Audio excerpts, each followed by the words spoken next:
Vito Corleone a vraiment existé. En 1972, on découvre un des personnages les plus iconiques du cinéma, Don Corleone, dans le film Le Parrain. Mais est-ce que tu savais que son histoire était inspirée d'un vrai parrain de la mafia? Commande de meurtre, corruption, celui qui se faisait appeler le premier ministre du crime inspirera plus tard Vito Corleone. 28 janvier 1891, un enfant du nom de Francesco Castiglia naît dans la province italienne de Cosenza. 13 ans plus tard, ce garçon maintenant appelé Frank Costello rejoint un gang qui va lui faire découvrir la vie criminelle.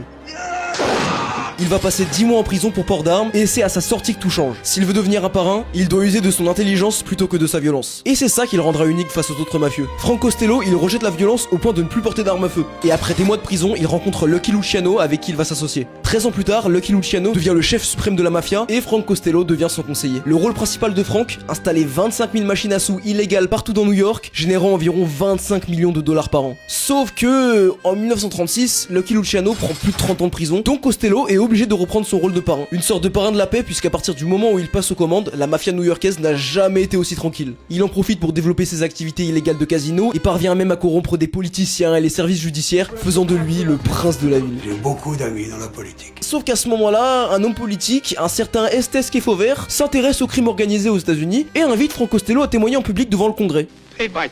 Problème, Frank finit par devenir énormément médiatisé, provoquant sa descente aux enfers. Il enchaîne des années de prison et exil en Italie pour éviter une condamnation pour meurtre, il survit même à une tentative d'assassinat, comme notre fameux Vito Corleone. Et en tirant, l'assaillant lui aurait carrément crié « Elle est pour toi, Frank !» Une giga scène de film de mafieux. Puis il meurt à 82 ans d'une crise cardiaque. Et c'est tout ça qu'on retrouve chez Vito Corleone. Marlon Brando, il a récupéré la même voix rauque qu'il avait, sa gestuelle, et on retrouve dans son personnage ce même côté calme qu'avait Costello, en s'axant plutôt sur des relations politiques plutôt que la violence. Et toi, c'est quoi ton film de mafieux préféré?